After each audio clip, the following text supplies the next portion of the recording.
नमस्कार दोस्तों, मैं नगीना शर्मा बोकारो से बोकारो गार्डन में अपने सारे सब्सक्राइबर्स व्यूअर्स का तहे दिल से स्वागत करती हूँ।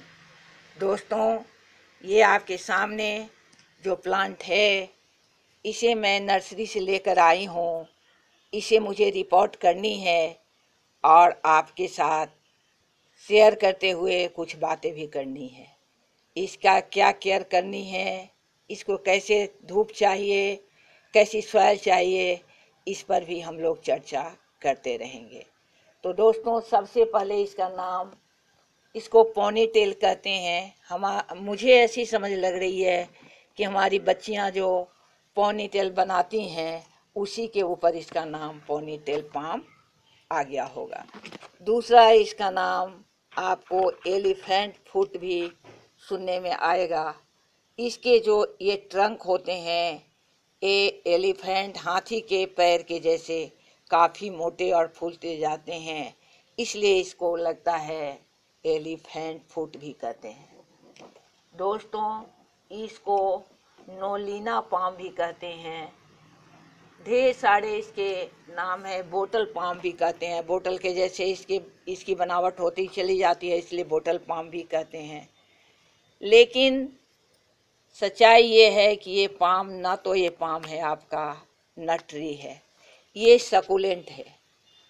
इसमें पानी भरे रहते हैं और जो व्यवस्था हमें सकुलेंट प्लांट के लिए करनी होती है, वही हमें इसके लिए भी करनी होती है, क्योंकि इसमें पानी काफ़ी इसके ट्रंक में भरे रहते हैं। इसलिए अगर इसकी केयर हम नहीं करेंगे तो ये सरवाइव नहीं कर पाएगा। तो इसके केयर में क्या हमें करनी है, इस पर हम लोग ध्यान देंगे कि सबसे पहले सॉइल की बात आती है। तो सॉइल इसकी अच्छी ड्रेनेज वाली सॉइल होनी चाहिए, जिसमें सैंड और सॉइल की मात्रा आपको यहाँ अभी लग रही होगी। मेरे यहाँ बारिश काफ़ी हुई है और सारे के सारे जो सॉइल मैंने रखे थे इस तरह से गीले हो गए हैं। तो इसमें 50% सैंड और 50% इसमें सॉइल है। थोड़े से काऊ डंग मिले हुए हैं। तो आपको सॉइल अच्छी रखनी होगी। साथ ही सॉइल से संबंधित गमले पर आ जाते हैं। तो यहाँ आप दो गमले देख रहे होंगे, एक बड़े वाले और एक छोटे वाले। ये दोनों गमले मैंने रखे हैं, दोनों में सॉइल भरे हुए हैं। आप इसमें चूज करने हैं कि किस में इसे लगाया जाए। तो मैं बड़े वाले को चूज नहीं करूँगी, छोटे वाले को चूज करूँगी, क्योंकि आप जब इस प्लांट को लगाएं, पोनी टेल को लगाएं, तो पहली बार ही बहुत बड़े गमले में ना लगाया करें, क्योंकि इसमें पानी काफ़ी आ जाएंगे। आप जब पानी दोगे तो ये काफ़ी पानी अब्जॉर्ब कर लेगा और उससे आपके ट्रंक जो होंगे वो प्लांट के ट्रंक खराब हो जाएंगे। तो इसके लिए पहले छोटे गमले को हम लोग लेंगे, इसमें रिपोर्ट करेंगे। तो इसको मैं इसमें से निकाल ही चुकी हूँ। अब इसको आपको रिपोर्ट करके इसमें शेयर करती हूँ और बातें भी करती रहूँगी। अब इसमें सॉइल भर देनी है। मैंने इसमें पॉट में इसको डाल दिए हैं। इसके रूट्स देखें आप किस तरह से डेवलप कर गए हुए हैं। काफ़ी अच्छी तरह से यह डेवलप कर गया है। बारिश में मैं जब खरीद के लाई थी तो ये बारिश में ही डाला हुआ था, तो इसने काफ़ी पानी सोख लिए हैं और इसलिए काफ़ी गीले दिख रहे हैं। तो इसे अभी छोटे वाले पॉट में ग्रो करते हैं। कारण मैंने आपसे बताई है कि अगर आप बड़े वाले पॉट में शुरू में ही ग्रो कर दोगे तो इसके ट्रंक जो हैं वो काफ़ी पानी सोख लेंगे, काफ़ी पानी इनको मिलेगी और ये ख़राब हो सकते हैं। इसलिए पहले नन्हे से पॉट में इसको ग्रो करने हैं, फिर धीरे धीरे जब अगली बार रिपोर्टिंग करेंगे तो इसे बड़े वाले पॉट में ले जाएंगे। जब भी रिपोर्ट करें प्लांट को तो हमारी कोशिश होनी चाहिए कि पहले जो गमले थे, जो पॉट थे, उससे 2 इंच बड़े पॉट हों। ये अच्छा रहता है। इसलिए पहली ही बार बहुत बड़े पॉट में रिपोर्ट न किया करें। दोस्तों, इसे साल 2 साल में रिपोर्ट करनी है। जब इसके रूट बाउंड होने लगें तो इन्हें रिपोर्टिंग कर देनी है। तो इसमें बीच बीच में चारों तरफ से इसमें मिट्टी मैं भर देती हूँ। हाथ से यहाँ मिट्टी को थोड़ी सी दबा भी देनी है। सूखे हुए मिट्टी नहीं है, गीले हैं, इसलिए मैं इसे पटक के नहीं कर रही हूँ। और जब सूखे हुए मिट्टी रहें तो आप इसको ऐसे ऐसे पटक के भी नीचे की तरफ पटक के इसके एयर पॉकेट्स को समाप्त कर सकते हो। साथ ही इसमें अच्छी तरह से वाटर देकर भी इसको आप एयर पॉकेट हटा सकते हो।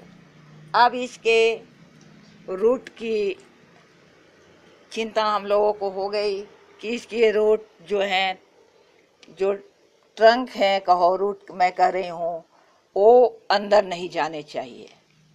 उसे आप बाहर रहने दो और अच्छी तरह से इसमें पानी दे दो। दोस्तों, ये ऐसे इंडोर में रखने वाला है। अगर इसको 6 महीने तक भी इंडोर में छोड़ दोगे तो ये प्लांट अच्छी तरह से सरवाइव कर लेगा।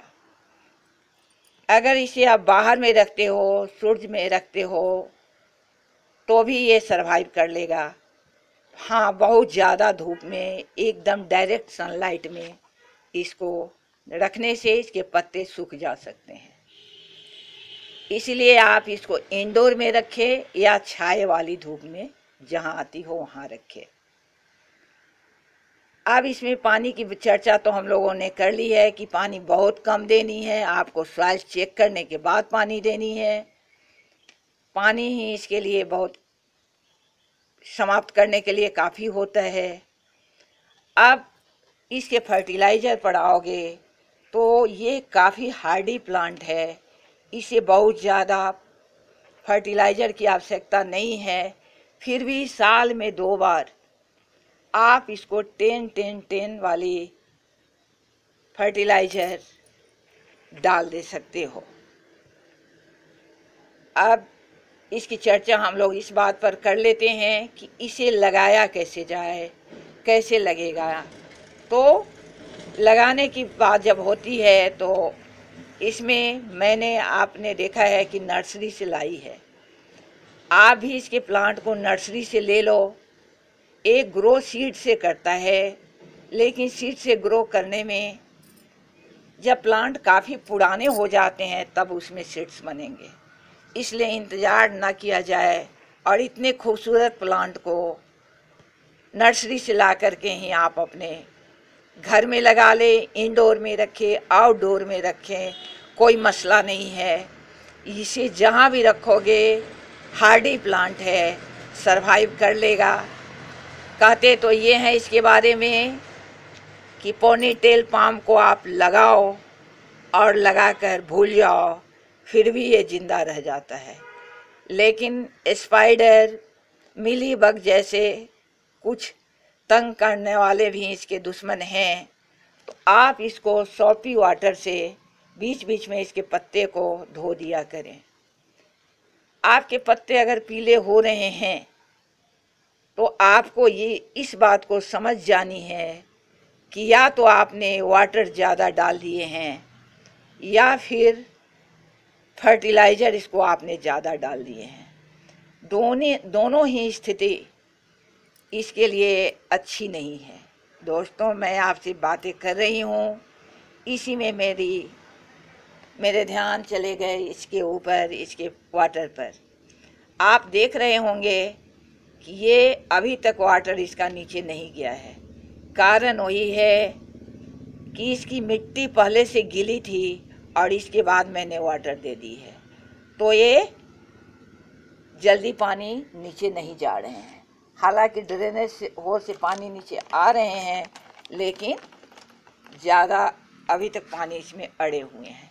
तो इस तरह से अगर बरसात में या ऐसे भी पानी अड़े रहेंगे तो इसका ट्रंक खराब हो जाएगा और आपका प्लांट नहीं बचेगा। आगे जैसे ही मैं इसे समाप्त करती हूँ ड्रेनेज होल में एक छोटा सा ये करके पिन करके और इसके पानी को बाहर निकालती हूँ। दोस्तों, तो इसी के साथ मैं आज आप लोगों से विदा लेती हूँ, चलती हूँ। फिर अगले वीडियो में मिलूँगी। तब तक के लिए आप सबों को मेरी ओर से नमस्कार, आदाब, सत श्री अकाल और मेरे बच्चों को मेरा बहुत बहुत प्यार।